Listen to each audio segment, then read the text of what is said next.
When you use JavaScript or jQuery, it's common that you'll want to get or modify the content or the value of HTML elements on the page. Once you're able to get these items, then you can apply all sorts of different effects like show, hide, animations, etc. But before we can perform any action, we need to find or select the HTML element. Selecting the elements through the typical JavaScript approach can be a bit painful, but jQuery is much easier. The ability to making the DOM element selection simple and easy is one of the most powerful features of jQuery. jQuery supports almost all of the selectors defined in the latest CSS3 specification, as well as it has its own custom selectors. These custom selectors greatly enhance the capabilities of selecting the HTML elements on a page. Let me show you a couple of different ways in which you can select elements on the page and then do something with them using jQuery.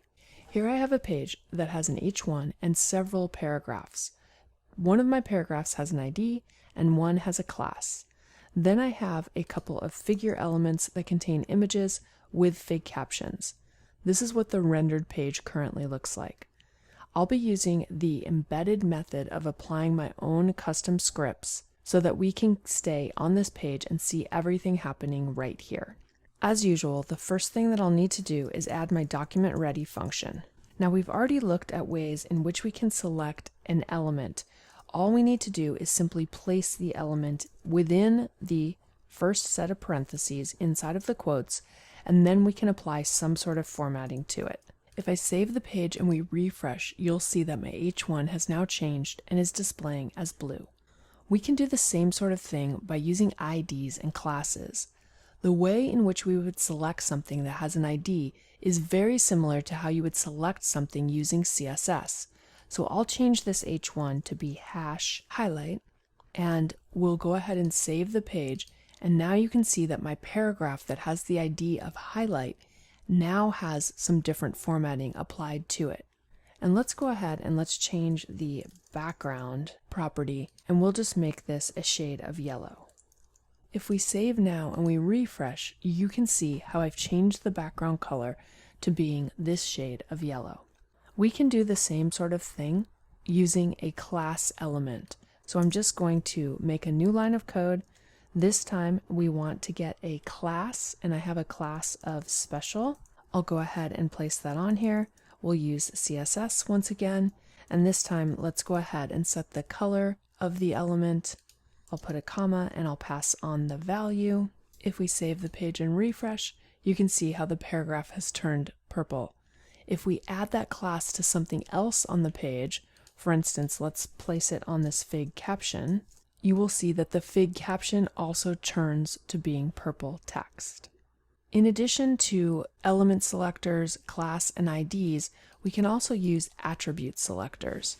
So I'm going to go ahead and put my $, in parentheses, this time we'll use an attribute selector. Let's select the image, and if I want to select an attribute, I'm going to use the square braces, and we'll put alt equals, and then in this case I need to put what the value of the alt is, which needs to be wrapped inside of quotes. I'm going to use double quotes this time, and we'll say shark.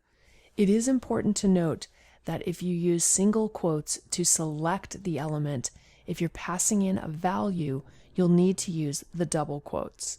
If I was to use single quotes right here, it would assume that this is where my selector ended. So you need to make sure that when you're selecting something, especially with an attribute selector where you would need to use quotes around a value and it's already encapsulated within a set of quotes, you're using the opposite type of quotes. We'll use the CSS method, and this time let's add a border. If we save our page and we refresh, you can see that now the shark element has a border. So I've specifically targeted the image that has a alt value of shark in this case. In addition to selecting in this way, we can also use compound selectors to be more precise. Sometimes you might want to find an element that is a child of something else. Let's add a class to the second figure element.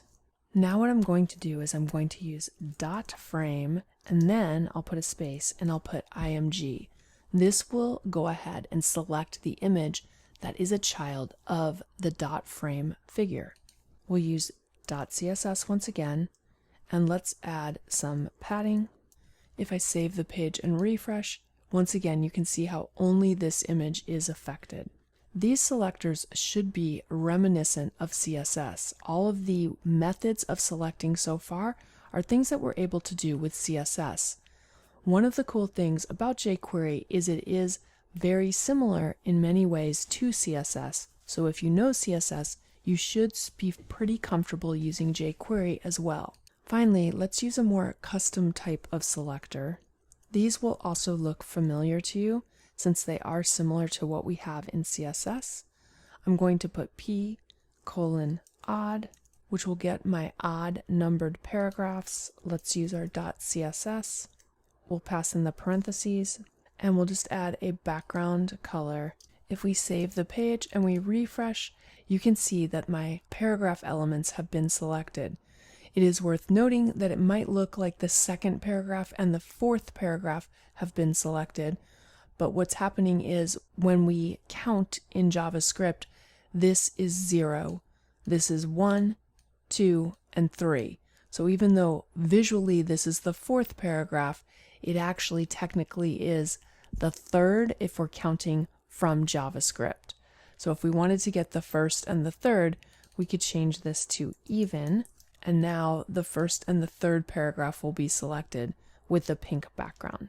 As you can see, many of the ways in which we select elements using jQuery are similar to things that you've done with CSS.